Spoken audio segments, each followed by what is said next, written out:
पीले दांत वाली बहू। रंजना कभी ब्रश नहीं करती थी।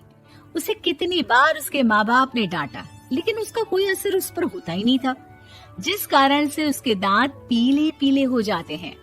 शादी के बाद।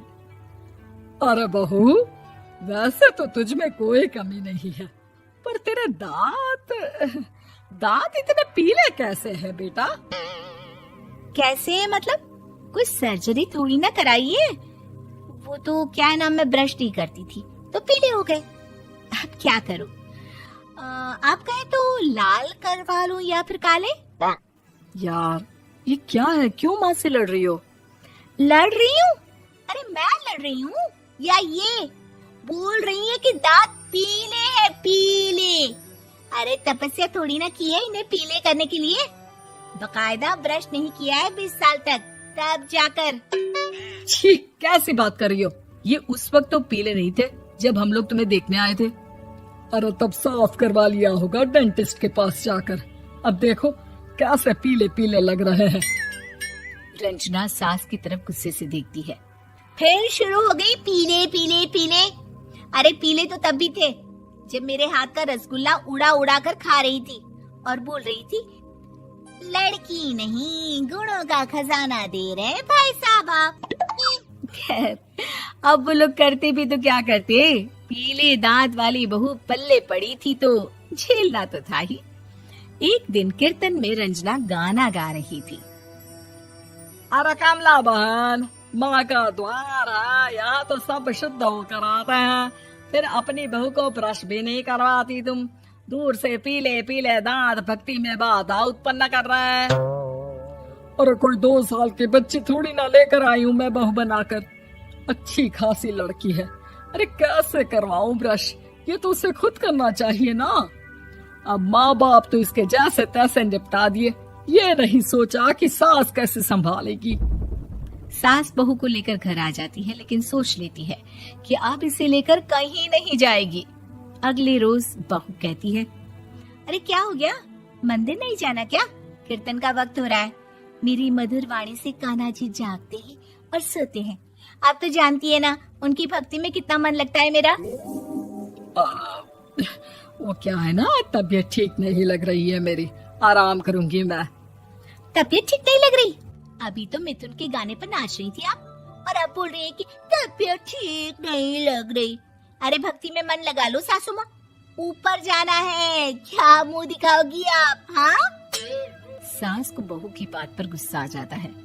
मैं क्या मुंह दिखाऊंगी, इसकी चिंता तो ना कर, समझी?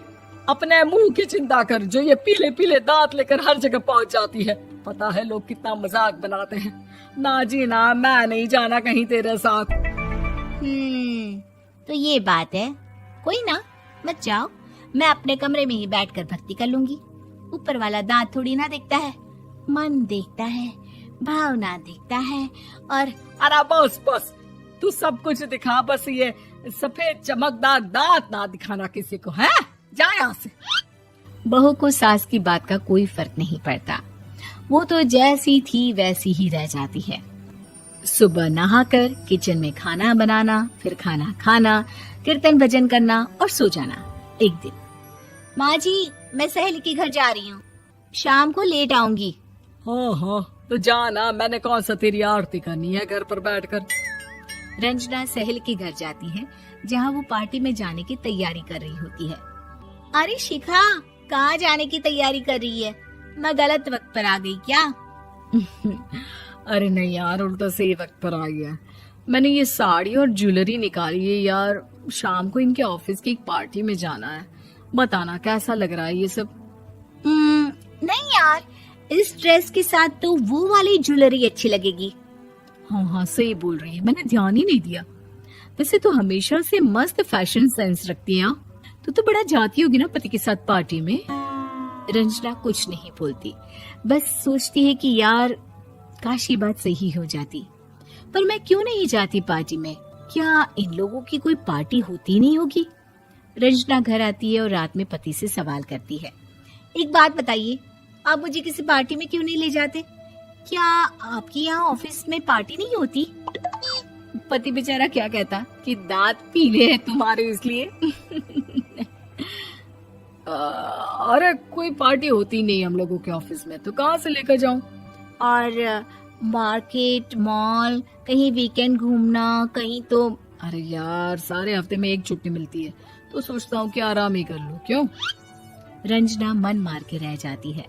पहले कभी सास के साथ मंदिर जाया करती थी, लेकिन वो भी सास ने ले जाना बंद कर दिया। घर बैठी बैठी रंजना बोर हो जाती है। तभी उसे आइडिया आता है और वो मायके जाने का सोचती है। सासू माँ, 2 दिनों के लिए मम्मी के घर जा रही हूँ। अच्छा ठीक है, आराम से जा।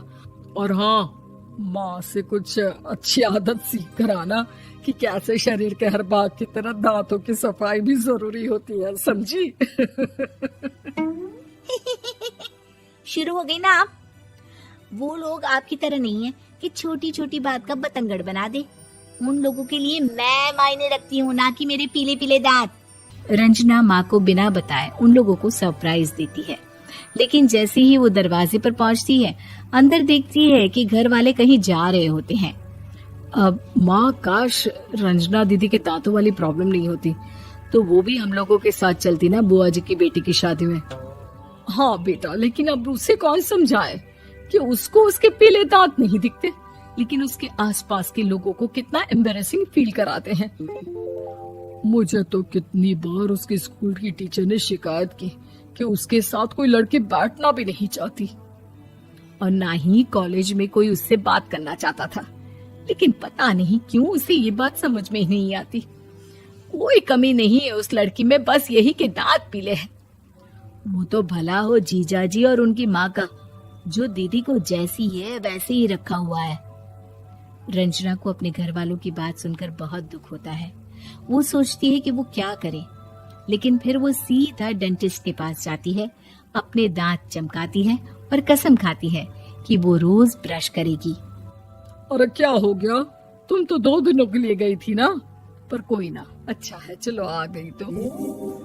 रंजना सास के सामने आकर खड़ी हो जाती है और पूरी स्माइल करती है, उसके चमकदार दांतों को दिखाती हुई।